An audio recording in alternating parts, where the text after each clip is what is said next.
Zima se približava i pri kraju je ova godina koja je stvarno bila izazovna kada je u pitanju uzgoj biljaka.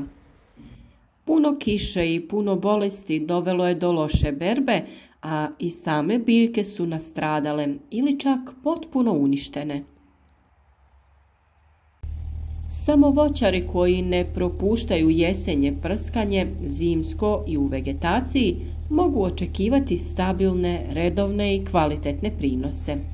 Naravno, tu je i niz drugih radnji koje je neophodno odraditi u ovom periodu vegetacije voćaka. Mi smo dosta tema obradili i dali vam bitne informacije. Ukoliko ste neke od njih propustili, vjerujem da je to znak da trebate zapratiti naš kanal kako ne bi propustili važne korake koji će imati velik utjecaj na kvalitetu i uspješnost naredne sezone uzgoja. Ukoliko ne dobivate obavijesti o videima koje objavljujemo, znači da trebate kliknuti na znak zvonca i odabrati sve obavijesti. Naš rad nagradite sa lajkom ili podijelite video sa prijateljima na društvenim mrežama. Već u jesen počinje priprema za narednu vegetaciju. Jesenje prskanje je prvi tretman, a možda i najvažniji. Ako ga izostavimo, u voćnjacima i vinogradima mnogo smo propustili i zaštita u narednoj sezoni, odnosno vegetaciji, biti će otežana. Zato se kaže da je jesenje prskanje obavezna mjera zaštite. Ovo tretiranje se provodi u fenofazi opadanja lišća fungicidima na bazi bakra. Najbolje vrijeme za to je kada 70 ili 80% lista opadne sa stabla, ako se tretman obavlja samo jednom. Često se vrši i 2 puta u zavisnosti od dinamike opadanja listova. Ako se list zadržava dugo na stablu, kao ove godine, preporuka je tretman obaviti 2 puta, prvi kada je 50 do 60% i drugi kada je 70 do 80% lišća opalo. Rane i oštećenja nastala prilikom opadanja lišća te prilikom orezivanja predstavljaju ulazna mjesta za nastanak infekcije. Da li ste vi možda već odradili ove tretmane i kakvo je stanje kod vas u vašim voćnjacima?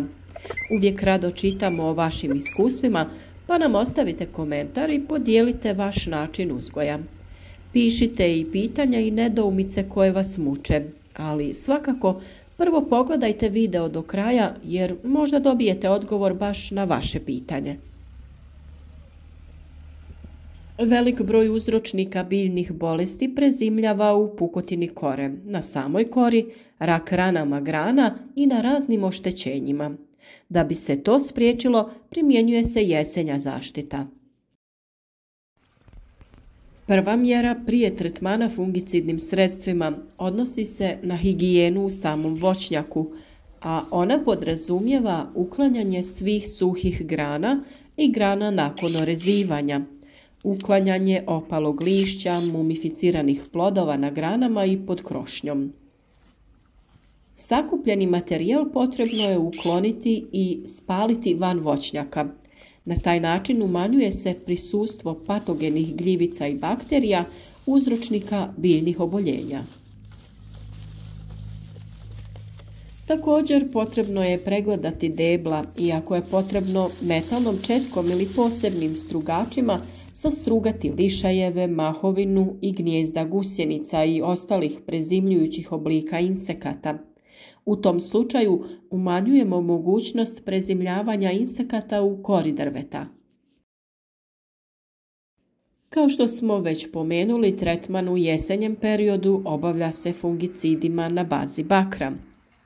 Primjenom bakra koji je plave boje, pa se u narodu udomaćio naziv plavo prskanje, suzbijamo i redukujemo prisustvo patogena, koji su uzročnici mnogih bolesti koštičavog i jabučastog voća, kao što su na primjer monilioze i šupljikavost lista koštičavog voća, rogač šljive, bakteriozna plamenjača jabučastog voća, kovrđavost lista breskve i nektarine, krastavost ploda i druge bolesti.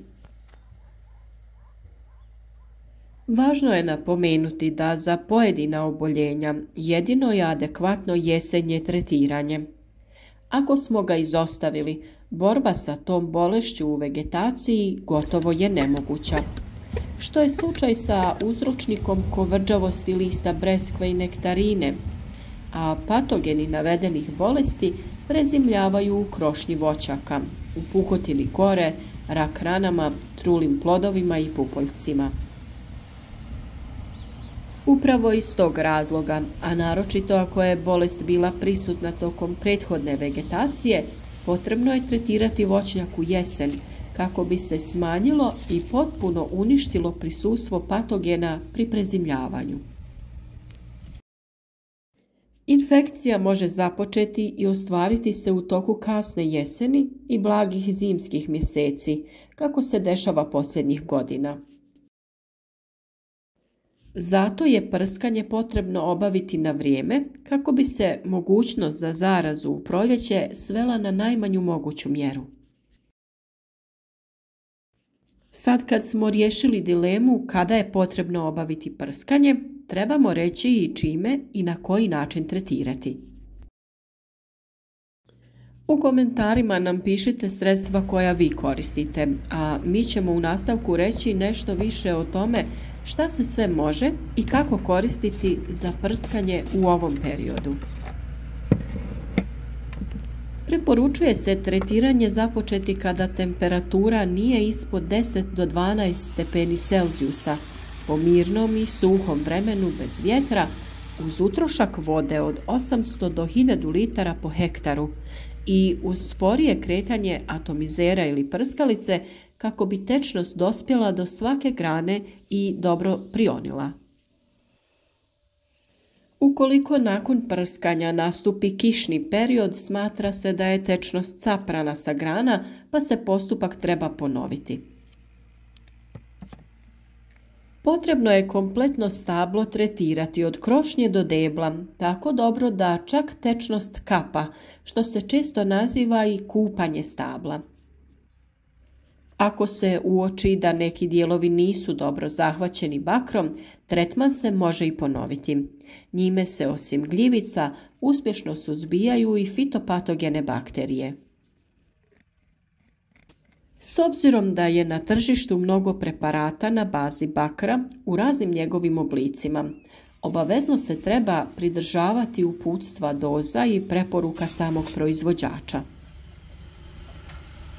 Bakar iz bakrenog oksihlorida predstavlja najperzistentniji oblik bakra sa izrazitim učinkom u suzbijanju uzročnika biljnih oboljenja.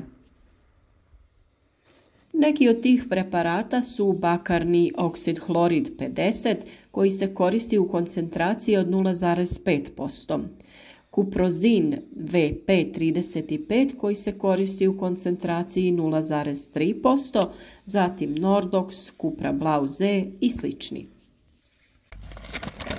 Važno je napomenuti da koncentracije pojedinih preparata nisu iste za koštičave i jabučaste vrste, pa i na to trebate obratiti pažnju.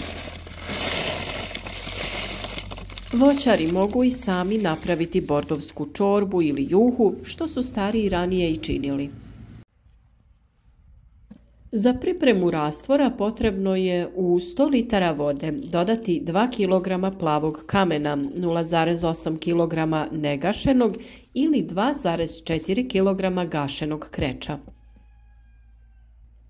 Kreč je potrebno razmutiti i procijediti kroz gazu.